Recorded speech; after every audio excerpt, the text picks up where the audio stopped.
Notre série Un lieu des histoires pose cette semaine sa caméra à Epfig dans le Bas-Rhin, un village en hauteur que l'on voit de loin, un emplacement stratégique occupé autrefois par les Romains.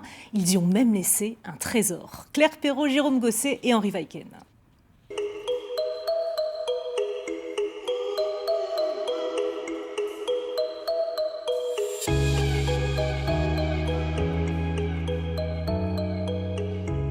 C'est une jolie commune du Piémont des Vosges, 2400 habitants. Mesdames, Messieurs, j'ai le plaisir de passer la semaine à Epfig.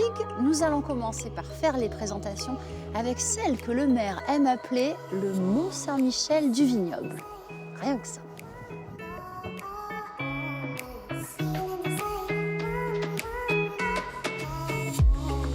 Ça montait quand même, hein, monsieur le maire? Surtout quand vous faites du vélo. C'est vrai? Ah, je préfère le prendre dans l'autre sens, hein, ça c'est clair. Et c'est un drôle de nom, Epfig. C'est pas courant en Alsace. Alors Epfig, c'est un nom tout à fait atypique, puisque la plupart des villages se terminent par Heim.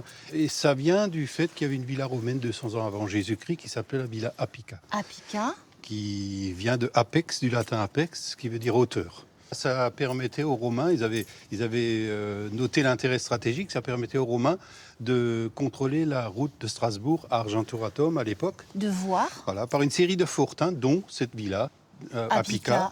Et vous l'appelez le Mont-Saint-Michel du vignoble. Oui, enfin bon, ça c'est en fait un ingénieur qui avait dessiné la voie rapide du Piémont des Vosges. Ouais. Et quand il a débouché de la plaine, quand ils ont fait les repérages, il a vu Epfig dans sa mer de vigne, sur son promontoire, et il s'est écrié le Mont-Saint-Michel du vignoble. Alors depuis, on l'utilise, mais on ne va pas l'écrire. Non, c'est ça entre nous.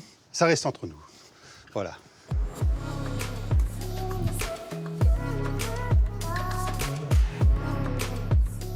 Donc Epfig a été fondé par les Romains. Oui. Et il y en a des traces ici encore? Oui, exactement. On a trouvé, il y a quelques années, lors de travaux d'adduction d'eau, dans cette rue de la Montagne, on a trouvé des jarres romaines remplies de sesterces.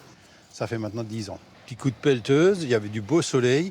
Et donc, les sesterces, les pièces, ont scintillé au soleil. Et c'est comme ça que, voilà, on a pu prouver aussi que, par la même occasion, que les Romains étaient bien sur Epfig. Est-ce qu'on peut le voir, ce trésor? Absolument. Vous m'emmenez? Je vous emmène. Allez, c'est parti. Si vous regardez bien, après le clocher, vous voyez la cathédrale. On est à peu près à 35 km. Alors, ce trésor, le voici.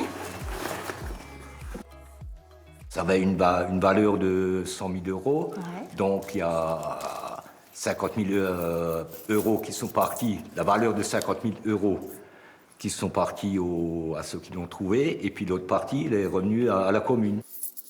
Donc, Michel, qu'est-ce que vous allez en faire maintenant de ce trésor? On cherche un musée qui voudrait bien l'acheter pour pouvoir le montrer, disons... Le mettre en valeur. Le mettre en valeur, voilà. Vous le gardez où? Ah, ça c'est secret d'État. On ne dit pas. C'est le maire qui sait. C'est le maire Hein qui sait. Moi, mais je ne sais rien. Il sait tout, mais il dira rien. Joker, Il dira rien, Joker. donc.